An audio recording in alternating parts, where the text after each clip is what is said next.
So I previously talked about how to freshen up your branding without changing your brand style. And today I want to talk you through how I changed my own brand board and brand elements without actually changing my brand style. How I made just little tweaks and changes. So it still had that same style, feeling and vibe, but just little elements were changed and shifted and tweaked so it had a fresh feeling to it.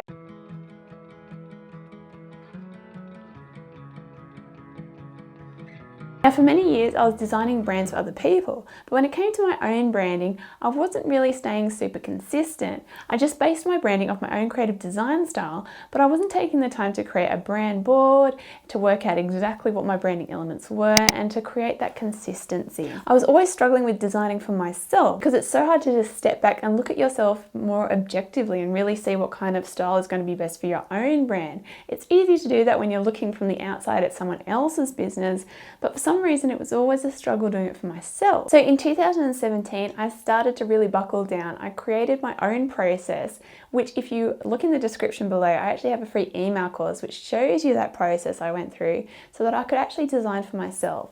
So unlike the usual design process that I use for a client, it's going in so much more depth, because when you're trying to design for yourself, you really want to get in deep and work out exactly what you're trying to do, the kind of messaging you're trying to create. And doing that not only helps with creating a beautiful brand, but it helps you get really clear about what you're doing with your own business and the overarching brand messaging, which helps so much. And it will give you that confidence to stick with your branding because you know that you're doing it with purpose. And so you're not flitting around thinking, oh, maybe I should have done this or maybe I should have done that, and not sure all the time. But it really gives you that confidence that you're going in the right direction. So when I finally buckled down and created my own brand board, doing that for the first time was a bit of a process, trying to work out the kind of style and feeling I wanted to create. And I was starting to shift my own business in a way. I had 2 kids at home and I was trying to figure out the best way for my business to be working, because the way I used to do things was a lot harder now with 2 kids around. So there was a bit of a shift in what my business was doing, and I was trying to, really establish a good, strong brand identity for myself. So that very first brand board was quite good and it was getting in the right direction.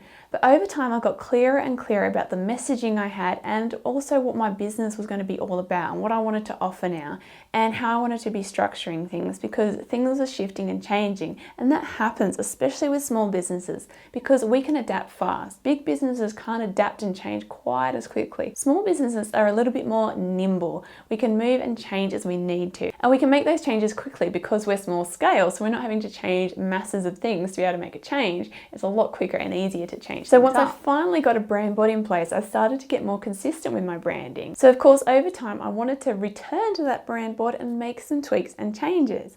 And this is okay as long as you're keeping with that same feeling. If you've really established a strong brand feeling and vibe, making little tweaks is fine, because as you're starting to get that clearer vision about your business, you can just adjust things to make that messaging stronger and to, just make things fresher and nicer. And, as time goes on, your design capabilities improve too, and your eye for design and color and typography will improve, and you'll start to find little shifts and tiny little tweaks and changes to make it better and better. So first of all, in case you're not sure what a brand board is, this includes things like your logo, submark, typography, colors, any patterns, photography, all those little elements that make up your brand's visual identity. So it's an easy reference point where you can look at that brand board and easily reference all the elements of your branding to use them whenever you create a graphic. So usually at the top of the brand board is your logo. So this is one of the first things I made some changes with. Now I didn't create a whole new logo. In fact, I kept my logo.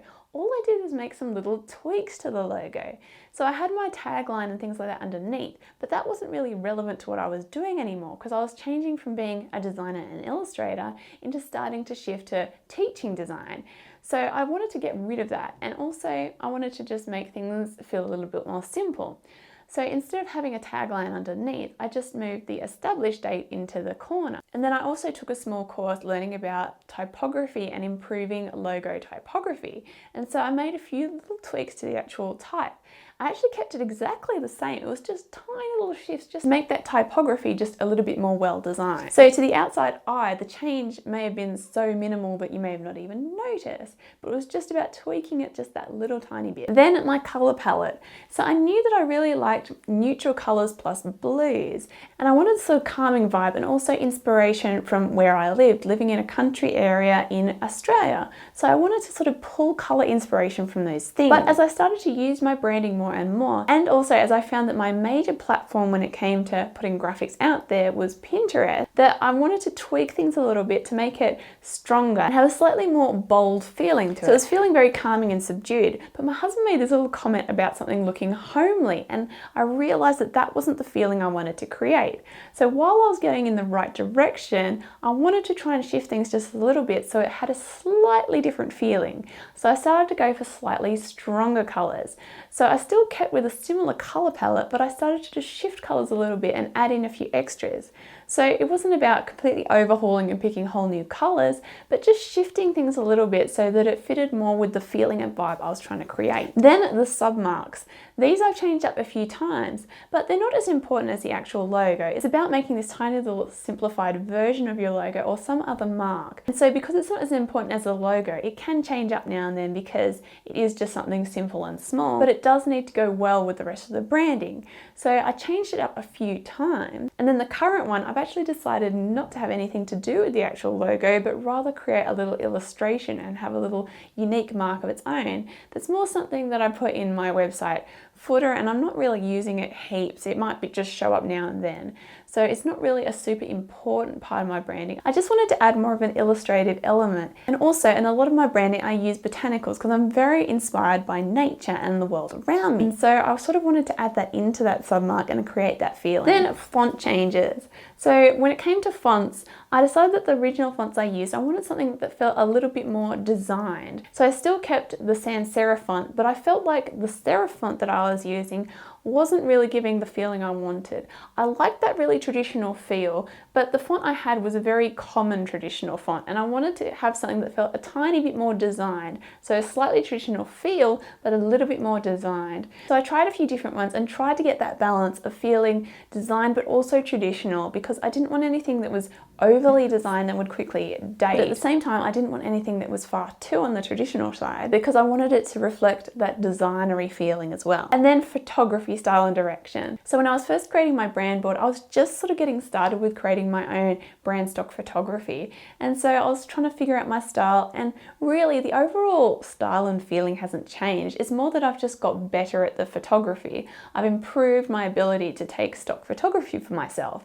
So I've just got a better eye for it, and so really I've just refined how good the photography is. And I also found Lightroom presets that I was really happy with when it came to editing the photos, so that they always had the same feeling when it came to editing as well. So I hope you found this interesting, and if you would like to download a free template so you can work on your own brand board, check out in the description below. I have an illustrated template that you can download so that you can start building out your own brand board so that you can be more consistent with your brand. And don't forget that if you want to learn more about branding, graphic design, and creativity, then be sure to subscribe to this channel, and I'll see you next time.